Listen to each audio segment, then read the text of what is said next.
1 an pour devenir entièrement indépendante, être une entrepreneur à mon compte qui vit décemment et qui aime sa vie après mes études. Je suis actuellement en Master 2 et j'ai pour objectif de ne pas chercher d'emploi à la fin de mes études, mais au contraire de vivre directement de mon entreprise que j'ai actuellement et que je veux développer au maximum en 1 an. Donc on est en octobre 2025 aujourd'hui, on est le 7 et au 1er septembre prochain, je serai entièrement à mon compte si tout se passe bien et tout va bien se passer parce qu'aujourd'hui, on va parler stratégie.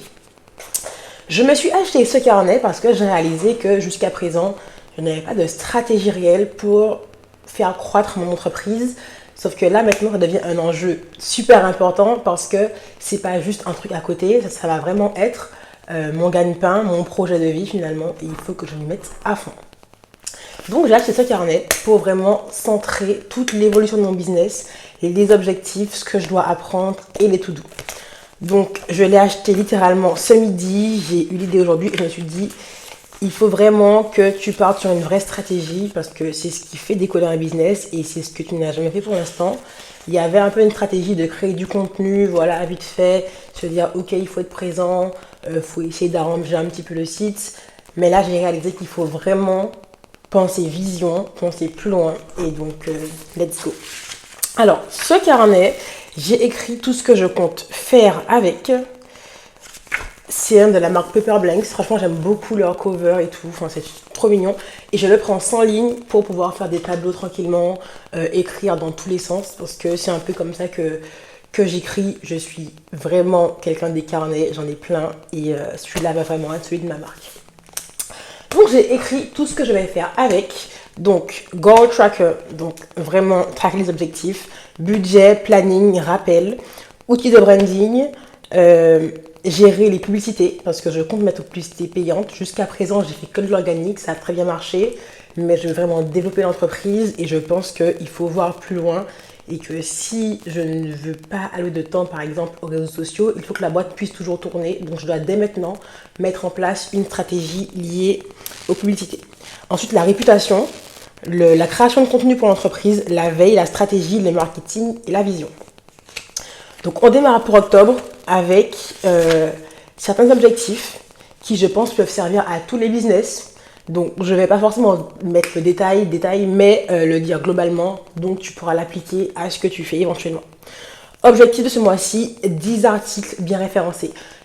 Actuellement, beaucoup de gens font leurs recherches sur ChatGPT, par exemple, etc. Et on ne se rend pas compte, mais si on n'a pas un bon référencement, on n'apparaîtra ni sur Google, ni sur les IA. Les gens ne trouveront pas. Enfin, c'est un peu le début de tout. Ensuite, 20 reviews 5 étoiles. J'ai démarré mon profil Google My Business il y a quelques jours, je pense.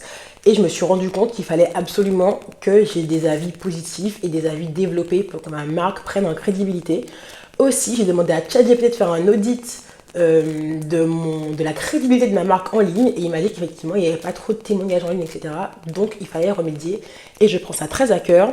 Ensuite, j'ai mis 5 ventes d'un article qui ne se vend pas plus beaucoup parce que j'en parle plus trop. Donc objectif 5 ventes pour ce petit produit là. Il faut qu'il puisse redémarrer au fur et à mesure. Ensuite, 2 clients de formation parce que moi c'est un réseau de prestataires de coiffure. Et je les forme en interne pour développer leur réseau. Donc 2 nouvelles clients de formation qui vont me permettre de mettre plus de rendez-vous sur mon site et de développer mon réseau. Ensuite, 8 posts sur mon LinkedIn perso, c'est super important. Je pense que le personal branding, c'est un des piliers des fonctionnements d'une entreprise. Avoir une image valorisante, c'est super important. Et 4 posts sur mon LinkedIn Pro, parce que vu que je le fais pour mon travail aussi, on se rend compte que les posts publiés par le dirigeant ont beaucoup plus de traction, beaucoup plus de vues que le post de l'entreprise. Les gens n'aiment pas acheter auprès d'une entreprise, ils veulent acheter auprès de quelqu'un. Ces objectifs-là regroupent le branding, le personal branding, la réputation et le SEO, donc le référencement. Et on va passer au deuxième point de ma stratégie qui va être l'apprentissage. Je me suis rendu compte que pour tout ce qui est publicité, Google, Meta, etc., ils mettent en place des cours gratuits en ligne. Pareil, sur LinkedIn, on a aussi pas mal de cours gratuits et je pense que c'est important pour développer un business de rester à jour sur toutes ces choses-là. Il y a aussi pas mal de vidéos super éducatives sur le fait de référencer son business dans ChatGPT. Et je pense que ce sont des compétences qu'il faut continuer à développer de façon à ne pas être perdu, de façon à ne pas être en arrière par rapport à son business, sachant que la concurrence se renouvelle toujours. Et le meilleur moyen de garder un bel avantage concurrentiel, de développer l'entreprise et d'être au maximum de ce qu'on peut faire, c'est d'apprendre. Donc là, pour l'instant, on est sur objectif un peu en mode to-do et aussi objectif niveau apprentissage pour développer l'entreprise. Et je pense qu'ensuite, je ferai des mini to-do hebdomadaires et peut-être ensuite décliner en to-do list quotidienne de façon à ce que ça ne paraisse pas trop gros, trop compliqué. Et j'espère vraiment que cette partie stratégie va m'aider à mieux structurer mes idées. J'ai toujours été une personne qui allait un petit peu au fil de l'eau. J'ai fait des trucs qui marchaient plutôt bien pour l'entreprise. Ma stratégie de contenu a très bien fonctionné, notamment sur TikTok, mais je pense qu'il faut se développer plus, surtout parce que je me suis rendu compte que ma cible n'était pas forcément là-bas majoritairement. J'ai eu des clientes, j'ai eu franchement des super clientes, mais je pense qu'il y a une très grande partie de ma cible qui est sur d'autres réseaux sociaux et c'est important de ne pas négliger, cet aspect-là, pardon. Et voilà pour ce premier jour de stratégie. Je ferai un update dans la prochaine vidéo.